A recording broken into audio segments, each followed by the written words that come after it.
Okay, so the Eastern Conference Finals are here. 3 predictions from each of us for this. Number 3 for me, I think the Cavs are going to look a little rusty.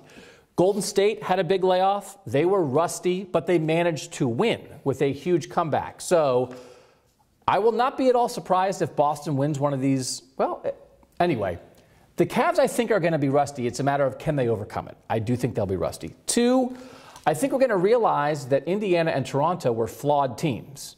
And that the Cavs, of course, have been great.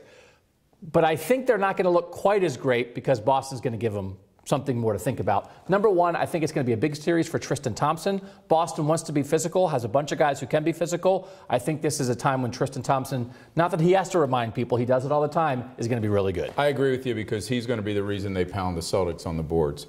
But my 3 are this. Isaiah Thomas will not get enough help. This is not a good offensive team in Boston. He can do a lot of different things, but when he gets penetration in the lane and has to give it up, there aren't the shooters that can make him pay. 2, he's not going to grow an inch. You can't win a series against a team this good with your best player being 5'9". But what if he does grow, though? Well, then you're on to something. And number 1 for me is Kyrie-Irving is going to blossom in this series. You talk about Isaiah Thomas and the problems he can cause.